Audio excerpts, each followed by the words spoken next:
Hello students, this is video number 5 of rotational motion. और इसके अंदर फिर से हम वही मोमेंट ऑफ इनर्शिया को फाइंड करेंगे, बट थोड़ी सी डिफरेंट प्रॉब्लम्स लेने वाला हूँ, जिसके अंदर हम मेनली ट्रायंगुलर लैमिनास और कैविटी प्रॉब्लम्स को डिस्कस करने वाले हैं। और उसकी फर्स्ट प्रॉब्लम हम थोड़ा सा पिछले टॉपिक से ले रहा हूँ, फिर मैं थोड़ी एक दो प्रॉब्लम्स के बाद ट्रायंगुलर लैमिनास पे आऊँगा। ये एक सेमी सर्कुलर रिंग है जिसका मोमेंट ऑफ इनर्शिया मुझे फाइंड करना है, जो मैंने एक्सिस आपको शो की है। इसके अबाउट आपको मोमेंट ऑफ इनर्शिया इसका फाइंड करना है। आपको सेमी सर्कुलर रिंग का मैंने मोमेंट ऑफ इनर्शिया सिखाया है, पता कहाँ कहाँ सिखाया है? हमें सेमी सर्कुलर रिंग का मोमेंट ऑफ इनर्शिया सिर्फ यहां मालूम है,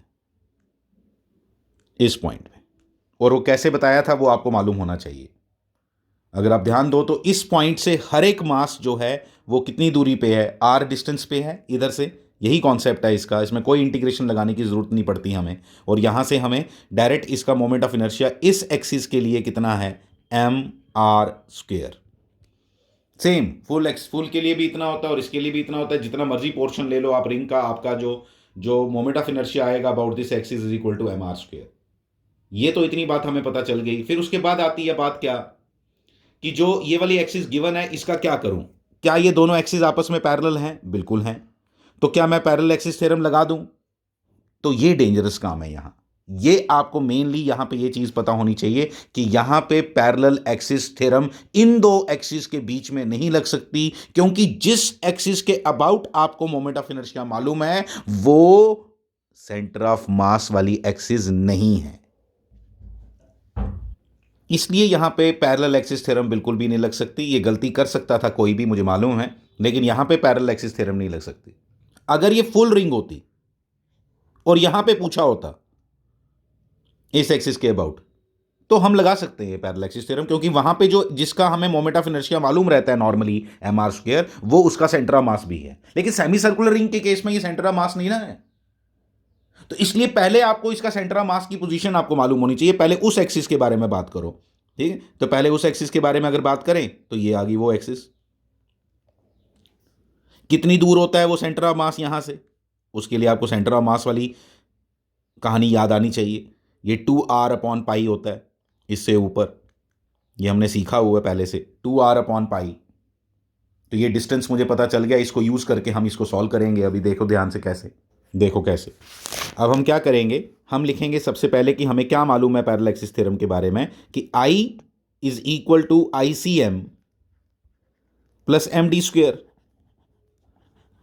ठीक है, ये पैरेलल एक्सिस थ्योरम मैंने लिख दी। इस बार मुझे ICM मालूम नहीं है, इसलिए मुझे मालूम कोई और है, ये मालूम है। तो पहले मैं ICM निकाल लूंगा। ICM इज इक्वल टू क्या होगा? I minus MD²। बिल्कुल, I माइनस MD²। तो ICM इज इक्वल टू ये आ जाएगा। I कितना है? MR²। माइनस क्या करें? M, डिस्टेंस अभी मैंने आपको बताया, M 2r/पाई। D क्या होता है? Distance between the two axis in which one of them must be centre of mass, the axis passing through centre of mass. This is the axis passing through the centre of mass. इन दोनों के बीच का distance मुझे मालूम था, वो मैंने यहां पे लगा दिया। स्क्वायर नहीं डाला, डाल दो, ठीक है। अब इसकी कैलकुलेशन करके आपको ICM मिल जाएगा। जब आपको ICM नहीं, हाँ ICM मिल गया। जब आपको ICM मिल गया, अब आपको करना क्या है? अब आप इस ये जितना दूर है इससे, ये वाला अब लगा सकते हो आप पैरेलल एक्सिस थ्योरम इसके लिए, इसको यूज करके। बड़ा अच्छी प्रॉब्लम है, इसीलिए मैंने आपको यहां पे ये वाली वीडियो में ये वाली प्रॉब्लम से स्टार्ट किया। ये डिस्टेंस कितना है? ये टोटल डिस्टेंस यहां से लेके यहां तक कितना है? सेंटर से लेके टोटल डिस्टेंस यहां से लेके यहां तक कितना है? R। ये डिस्टेंस कितना अभी तुमने बताया? 2r/पाई। तो ये डिस्टेंस कितना बच गया जो मुझे अब चाहिए MD² लगाने के लिए? वो कितना बच गया? वो बच गया R माइनस 2r/पाई। पाई R माइनस 2r/पाई। अब ये डिस्टेंस बच गया। अब लगाओ parallel axis theorem and get the result for this. अब आपको आना चाहिए कैसे करेंगे इसके आगे। ये जो भी आंसर आपने ICM निकाला मैं लिख देता हूं, कैलकुलेशंस आप खुद करो, ठीक है। मैं लिख देता हूं कि अब आपको मान लो ये I1 निकालना है। ये वाली एक्सिस को मैंने नाम दे दिया I1 के लिए। I1 इज इक्वल टू क्या होगा? I1 will be equal to will be equal to ICM, वो मालूम है अब, वो नहीं मालूम था पहले, अब मैंने पता लगवाया, कैसे लगवाया वो आपको सिखाया मैंने यहां। ICM plus M D square, D कहां है भाई, ये डी। अब ये इसको अच्छे से नोट करो, ये कहानी थी, आपको समझ आनी चाहिए। This is your next problem. ये दो रॉड्स इस एल शेप्ड में कनेक्टेड हैं और आपको बताना है कि इसका मोमेंट ऑफ इनर्शिया क्या होगा about the axis shown in the diagram. About the axis shown in the diagram कैसे करेंगे, जरा ध्यान से सुनोगे आप। दोनों रॉड्स को अलग अलग लेंगे, पहले इसका मोमेंट ऑफ इनर्शिया निकालेंगे, फिर इसका मोमेंट ऑफ इनर्शिया निकालेंगे, दोनों को ऐड करेंगे about the same axis. Axis change नहीं कर देना।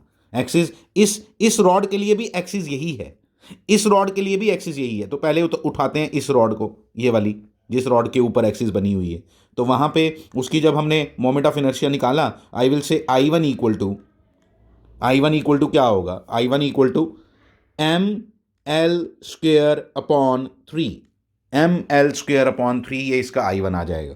फिर जब मैं I2 निकालने लगूंगा, तो पहले I2 देखो, पहले इस एक्सिस का निकाल लो, इस एक्सिस के अबाउट निकाल लो, क्योंकि वो तो याद है हमें। तो इस एक्सिस के अबाउट क्या आएगा, इस एक्सिस के अबाउट क्या आएगा, मैं लिखूंगा I2।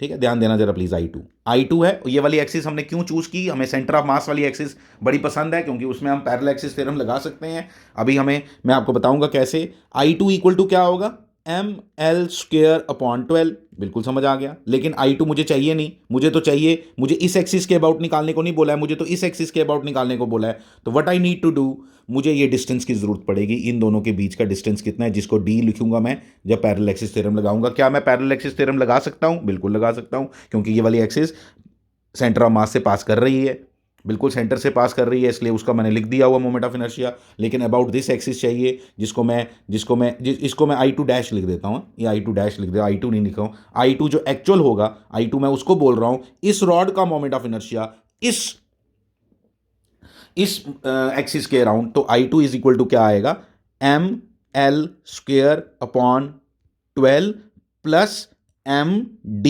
स्क्वेयर। अब D की सारी टेंशन है, D निकालना है, that is not a big deal, क्यों, क्योंकि ये लेंथ कितनी है, L, ट्राइंगल बन रही है, ये लेंथ कितनी है, L, ये लेंथ कितनी है, ये वाली लेंथ कितनी है, L/2। तो ये कितना आएगा, under root of L square plus L square upon 4 equal to 5 under root, चलो लिखो 5L square upon 4 under root, ऐसे ही रहने दो। वो D, क्यों, अब फायदा ही नहीं कोई भी अंडर रूट हटा के, क्योंकि हमें तो D स्क्वेयर चाहिए वैसे भी, तो ये तो D आया। D स्क्वेयर की वैल्यू क्या हुई, 5L स्क्वेयर अपॉन 4, वो यहाँ पे डाल दो तो आंसर आ जाएगा। खत्म कहानी, कुछ भी मुश्किल नहीं है इसके अंदर, अब आना चाहिए आपको। This is the next problem. इस प्रॉब्लम में हम क्या देख रहे हैं, इस प्रॉब्लम के अंदर ये एक ट्राइंगुलर प्लेट है, ये एक ट्राइंगुलर प्लेट है जिसकी साइड आइसोसेलेस ट्राइंगल है, 90 डिग्री एंगल बना रही है, ठीक है। और उसके एक्सिस कहाँ पे है ये भी आपको दिखाया गया, और वहाँ पे आपको मोमेंट ऑफ इनर्शिया फाइंड करना है। ऐसी प्रॉब्लम्स को सॉल्व करने के लिए, ठीक है, तो यहाँ पे कोई भी बाकी कुछ भी नहीं लगा पा रहे हैं हम, कोई भी मेथड नहीं चलेगा। एक यूनिक मेथड है, एक अलग सा मेथड है, उसको सीखना है हमने, कैसे हम इसको करेंगे सॉल्व। हम क्या करेंगे, हम इसको यूज़ करके पूरा स्क्वायर कंप्लीट करेंगे इस तरह से कि, देखो मैं बताता हूँ कैसे, आप पहले इसको नोट करोगे अच्छे से। कैसे हम क्या करेंगे,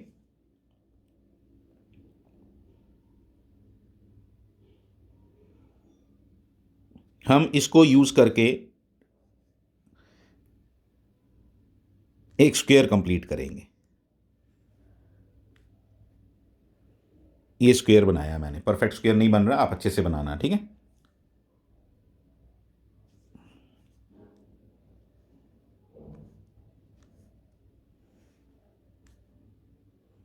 थोड़ा बेटर बना, ठीक है, थोड़ा बेटर है।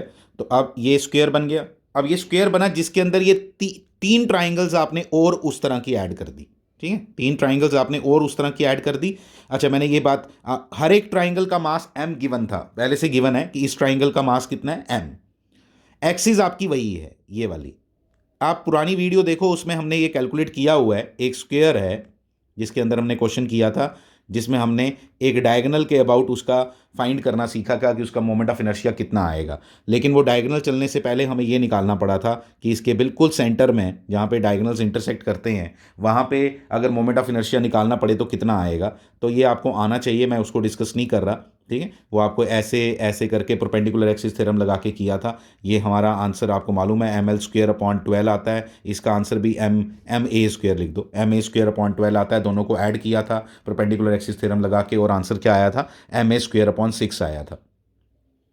तो इसलिए इसके अबाउट मोमेंट ऑफ इनर्शिया मुझे बड़े अच्छे से पता है। तो इस फुल स्क्वायर का मोमेंट ऑफ इनर्शिया कितना आया, ये ma²/6 कितना देखना जरा, ma²/6। लेकिन 4m इसका पूरा मास है। क्यों 4m क्यों है? क्योंकि एक ट्राइंगल का मास m है तो पूरे स्क्वायर का मास कितना हो गया 4m, तो 4m a²। अब a की भी टेंशन है, a क्या था, साइड ऑफ द स्क्वायर। तो ये थोड़ा साइड ऑफ द स्क्वायर होती है, साइड ऑफ द स्क्वायर तो ये है, वो होगी √2a। पैथागोरस लगा के निकालो √2a, तो √2a आ गया। तो यहां से मैं क्या लिखूंगा, m, ये देखो a²/6,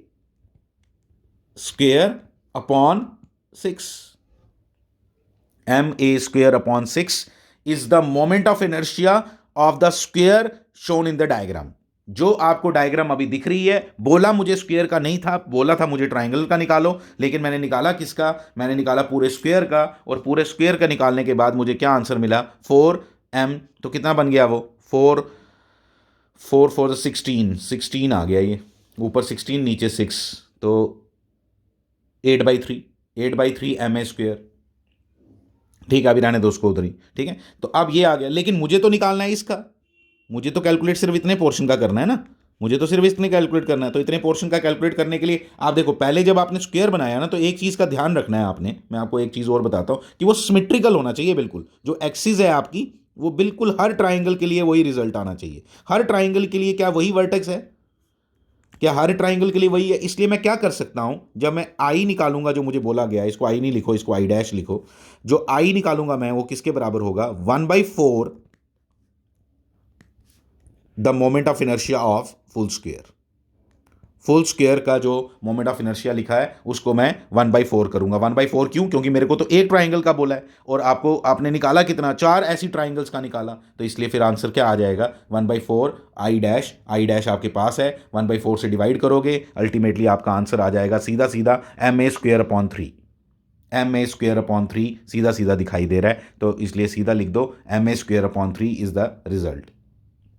ठीक है, तो क्योंकि 2 इंटू 4 8 है ना ऊपर, तो ये कैंसिल हो जाएगा। मैं 16 बोल रहा था, गलत बोल रहा था। ये √2 का स्क्वायर 2 आएगा, 2 इंटू 4 8, 8/6।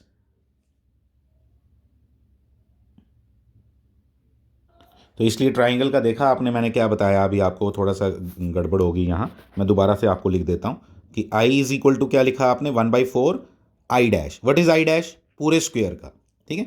अच्छा, जब आप स्क्वायर बना रहे थे ना, तो मैं आपको दोबारा से एक बार रिमाइंडर दे देता हूँ। आप जब स्क्वायर बना रहे थे, ये थी आपकी ट्राइंगल। तो जब स्क्वायर बना रहे थे तो क्या यहाँ ऐसे स्क्वायर नहीं बना सकते थे? अगर ऐसे स्क्वायर बनाते तो क्या इस ट्राइंगल के लिए और इस ट्राइंगल के लिए ये क्या ये एक्सिस सेम है? बिल्कुल नहीं, बिल्कुल भी नहीं। तो फिर गड़बड़ हो जाएगी।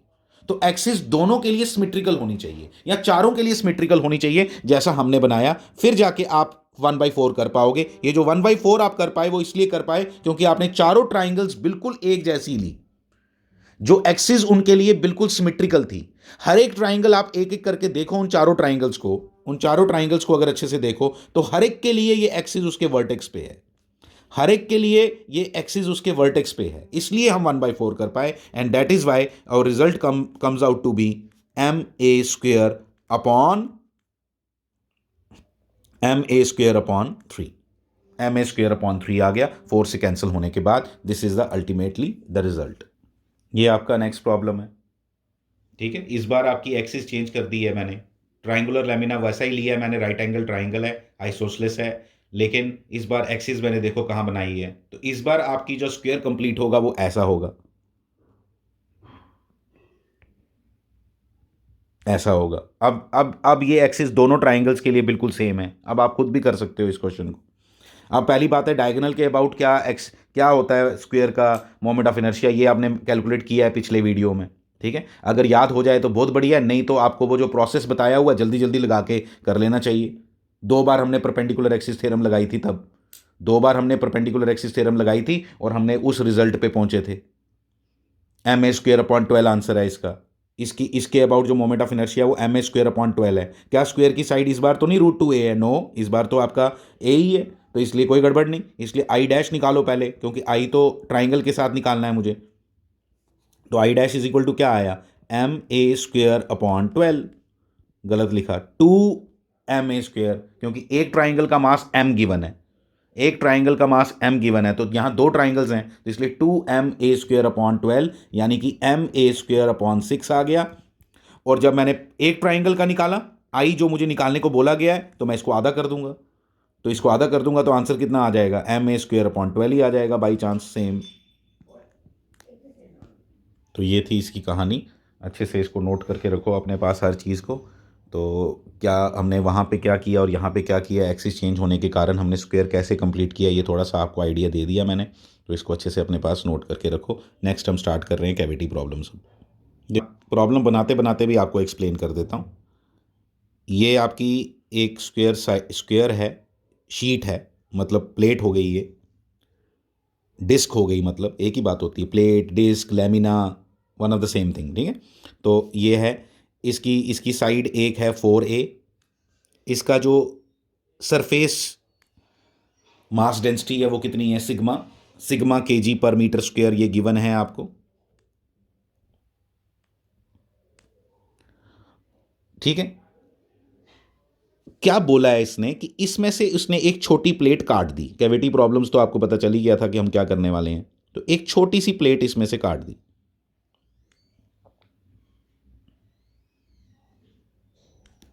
ठीक है।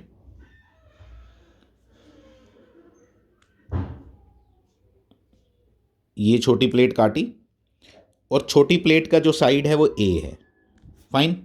इस छोटी प्लेट की साइड ए है, और जो इसका सेंटर है, जहां डायगोनल्स मीट करते हैं उसको सेंटर बोलते हैं स्क्वायर का, और ये इसका सेंटर है। इन दोनों के बीच का जो गैप है दैट इज 1.5a। कितना है ये? 1.5a। कहाँ लिखूं मैं ये जो है, दिस इज 1.5a, ऐसा है। आपको बोला गया मोमेंट ऑफ इनर्शिया फाइंड करो अबाउट दिस एक्सिस। ये प्लेट बीच में से आपने काटी हुई है ए साइड की, बस ये बात समझ लेना, ठीक है। ए साइड की आपने ये प्लेट काटी हुई है। अब आप क्या करोगे? कुछ नहीं करना होता, आपने सिर्फ ये मानना होता है कि पहले पूरी प्लेट ले लो। पहले मैं करता हूं इसको, इसके अबाउट आपने मोमेंट ऑफ इनर्शिया फाइंड करना। देखो कैसे अप्रोच क्या होगी, अच्छे से सीखना, एक बार आ जाएगा तो आपको कोई प्रॉब्लम नहीं आएगी इसमें। सबसे पहला हमने काम किया कि हम उस बीच वाली स्क्वायर प्लेट को भूल गए, हमने उसको छोड़ दिया, ठीक है। उसको छोड़ दिया, उसको हमने माना कि वो है ही नहीं। जैसे ही उसको हमने छोड़ा, और हमने क्या माना उसको बाद में ऐड करेंगे, पहले इनको दो बॉडीज़ मानना है आपने। आप इसको दो बॉडीज़ मानोगे कि इस बड़ी बॉडी का मास कितना है, कैपिटल M। मैं बताता हूँ अभी। M को मैं इसकी टर्म्स में लिखूंगा, क्योंकि मुझे सिग्मा की टर्म्स में आंसर देना है, क्योंकि उसने सिग्मा की बात की है। और जो बॉडी काटी है उसका मास कितना है, स्मॉल m, उसके बारे में बाद में बात करता हूँ। पहले इसका आंसर लिख रहा हूँ कि भाई इसका जी ये जो मोमेंट ऑफ इनर्शिया मैंने इसके अबाउट निकालना है, तो ये किसके बराबर आएगा, ठीक है। तो यहां पे इसको लिखता हूं I is equal to I1 is equal to, I निकालना है मुझे, तो I1 इज इक्वल टू, आराम से, I1 इज इक्वल टू क्या होगा? I1 इज इक्वल टू होगा M, आपको मालूम है ये ma²/6, ma²/6, ma²/6। तो आप ma²/6, लेकिन a की जगह 4a क्यों लिखा आपको आना चाहिए। m किसके बराबर है? m किसके बराबर है? देखो, सिग्मा इंटू एरिया। एरिया क्या होता है स्क्वायर का? साइड का स्क्वायर, 16a²। यानी क्या बन गया? 16 sigma a² is the mass. वो डाल दो इधर, क्या बन जाएगा? 256, 128, 128, 128 सिग्मा a⁴/3। 2 से काट दिया, 256 आ रहा था, 16 × 16, ठीक है। a⁴ भी आपको समझ आ गया क्यों, m की जगह डाला तो a² तो पहले से था, तो a⁴। तो ये a1 की वैल्यू, I1 की वैल्यू आ गई। कोई मुश्किल नहीं है इसमें, मुझे नहीं लगता कि आपको कोई डिफ़िकल्टी आनी चाहिए इसकी अंडरस्टैंडिंग में। अब जैसे ये स्क्वायर है, अब इस स्क्वायर की साइड ए है, अब इस पे फोकस करो ग्रीन वाले स्क्वायर पे, वो बड़े वाले की कहानी हमने कर दी। अब जो इसका मोमेंट ऑफ इनर्शिया क्या आएगा, इसको मैं ज़रा ध्यान से लिख रहा हूं। इसका मोमेंट ऑफ इनर्शिया पहले तो इसकी अपनी एक्सिस के अबाउट आएगा, लेकिन अपनी एक्सिस नहीं, मैंने तो इसकी इधर से निकालना है, तो वो पैरेलल एक्सिस थ्योरम लगानी पड़ेगी। उसके लिए रेडी रहो, उसके लिए डिस्टेंस भी दिया हुआ 1.5 है, कोई घबराने वाली बात नहीं है। इसलिए मैं लिखूंगा, ध्यान देना, I2 is equal to, please जरा ध्यान देना, I2 डैश, I2 डैश मैंने इसको बोला, ठीक है, I2 डैश इसके अबाउट जो निकालूंगा, प्लस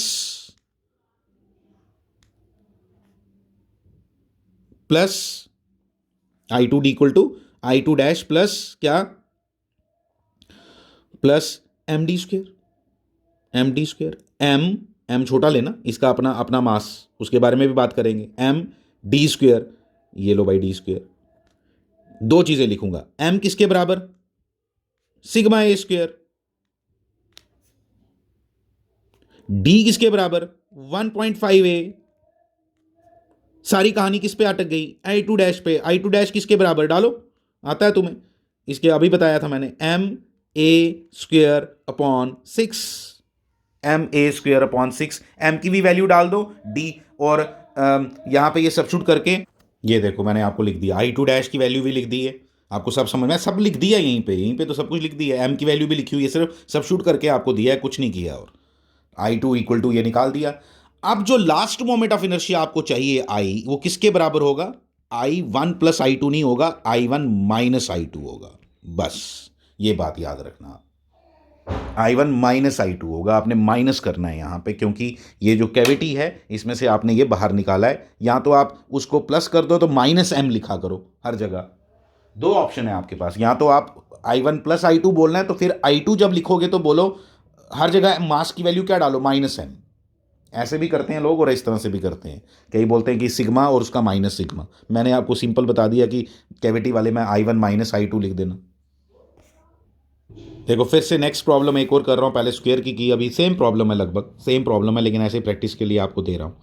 ये एक बड़ी डिस्क है, रिंग में कैसे कैविटी प्रॉब्लम बनेगी, रिंग में नहीं ना बनेगी कैविटी प्रॉब्लम, उसमें कैसे कैविटी क्रिएट करोगे, रिंग में खुद ही पहले है ही कुछ नहीं मटेरियल, तो ठीक है। तो ये एक रिंग है जिसका रेडियस 4r है,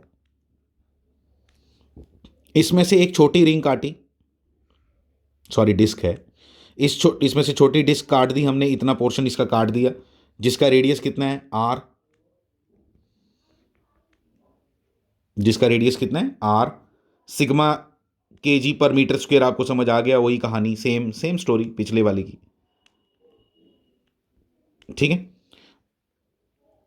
इसके अबाउट आपने मोमेंट ऑफ इनर्शिया फाइंड करना है। इन दोनों सेंटर्स के बीच का डिस्टेंस इज 2r, ठीक है, 2r। और फिर आपको ये कैलकुलेशन करनी है, लगभग सेम प्रॉब्लम है, सिर्फ यही है कि आपका जो, देखो अब मैं सीधा सीधा लिखता हूं, आपको पिछली प्रॉब्लम बताई हुई है इसलिए मैं थोड़ी सी जल्दी करता हूं। तो आपको बताता हूं, कैपिटल M लिखो, हाँ पहले ज़रा, सबसे पहले कैपिटल M किसके बराबर, कैपिटल M क्या हो गया, पूरी डिस्क का, जल्दी जल्दी करने का तरीका सीखना है आप, किसके बराबर, सिग्मा, और इस डिस्क का area πr², sigma pi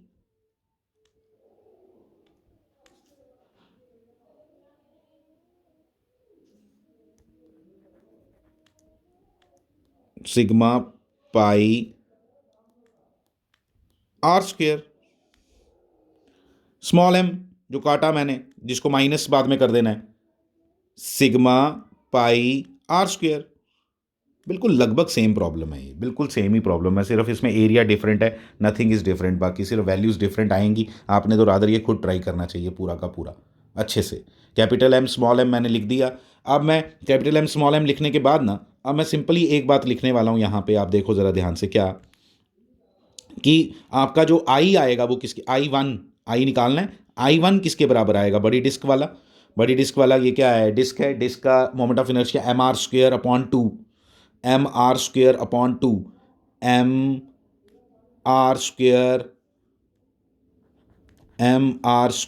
mr²/2, बस m की वैल्यू डाल के उठा के डाल दो इधर, ठीक, कुछ नहीं है इसमें कैलकुलेशन कौन सी, अब क्या है रहा इसमें mr² आई टू डैश का मतलब होता है पहले इसका निकालना पड़ेगा ना, बाद में इस पे आना पड़ेगा, ठीक है। तो इसका जो निकाल रहा हूँ आई टू डैश वो किसके बराबर, स्मॉल m r² हो गया, ये भी स्मॉल m की वैल्यू भी लिखी हुई है मैंने सिग्मा की टर्म्स में। फिर I2 किसके बराबर, I2 मतलब क्या हुआ, moment of inertia of this part but about this axis, ठीक है। तो वो I2 किसके बराबर, mr² प्लस md²,